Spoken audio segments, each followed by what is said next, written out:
was watching this video about everyday heroes, and this one person chimed in. I think I'm assuming he's from the military. He came in with a very scathing criticism, basically pointing out the fact that there was no mention whatsoever about the military and about the fact that the military is defending our freedoms every single day, and every day people are putting their lives at risk to defend us and to protect us. And I felt that criticism was grossly unfair. This video wasn't about the military. This video was about everyday average folks that were suddenly caught in a dramatic situation, and they rose above the fear of the circumstance and did something heroic. It's not about the military. I mean, there's so many broadcasts, there's so many documentaries, there's so much media attention today about the military and glorifying the military and idolizing the military and worshiping the military to some extent. I mean, the military gets a tremendous amount of media attention. And not so much attention is given to everyday folks that just happen to be caught in extraordinary circumstances, and they displayed their humanity by rising above those circumstances. I think that it's unfair to bring out and to impugn the integrity of those everyday heroes. I understand that the military, there's certain heroes in the military. I understand that. Of course I do. But the fact of the matter is that not every single person in the military is a hero. We have this impression now, thanks to this mainstream media onslaught about heroism in the military. We have this impression that every single person in the military is charging a hill, when the reality is the vast majority of people in the military are instead charging a desk job. That's not real heroism in my definition and in many people's definition. So I disagree vehemently when people impugn others simply because the military is not invoked. Since when did the military become something to be worshipped?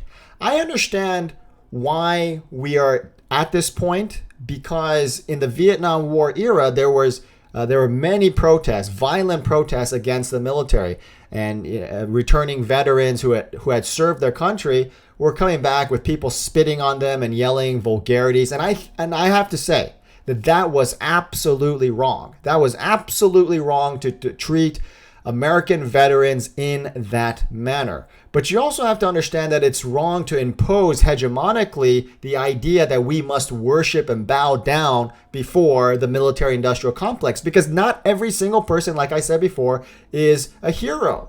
I mean, we don't know. I mean, we're asked to go talk to some complete stranger just because they're wearing a uniform and say, "Thank you for your service." I don't know what the circumstances are for that person. I mean, I don't know if that person was court-martialed. I don't know if that person is, hide some nefarious agenda. I mean, I don't know if he served his country with dignity and with honor. I don't know. So I can't say to every single person in the military, "Thank you for your service," until I know what the facts are. And when I know what the facts are, and if indeed he did serve his country, then yes, thank you for your service. But don't impose upon me this false ideology that every single person in the military is a hero. Don't impose upon me the ideology that every single person in the military is worthy of praise, because there are certainly some people who are worthy of condemnation. That's why we have things like court-martialing and stuff like that. I mean, not every single person. I don't understand why people are not understanding this. Not every single person in the military is a hero.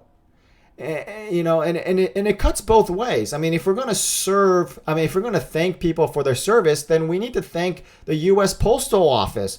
I mean, those are people that every day they help to serve the community. I mean, when does service become equated with killing people? I mean, that's the thing. That's the other thing. And it's like, thank you for your service. It's like, because there are a lot of government workers that serve their community. We should thank every single institution of the federal and state government. Thank you for your service. Thank you for your service. I mean, service does not necessarily equate to killing people. I mean, it's like, we're asked to thank people and in the military, and the first thing that comes to mind, of course, is charging the hill and killing people. Okay, and so it's like we're asked to say, thanks for killing people, thanks for serving by killing people. But then when there are people that actually serve the community in more, let's just call it more productive ways, then we say, well, that's not really service. They didn't kill anybody, so that's not service. We don't need to thank them. I mean, that's crazy. I appreciate the people, the true heroes, whatever branch of the government you're in, whether you're in the military or whether you're in law enforcement or whether you're in the medical care industry or whether you're the post office guy that gets the mail right. Okay, whatever the circumstances are, I appreciate everybody who serves their community. All people who serve their community deserve a recommendation, but we shouldn't reward people who don't deserve it. I mean, that's another form of affirmative action. I fear that that's what's happening right now, that the military card is starting to be another facet of the affirmative action protocol.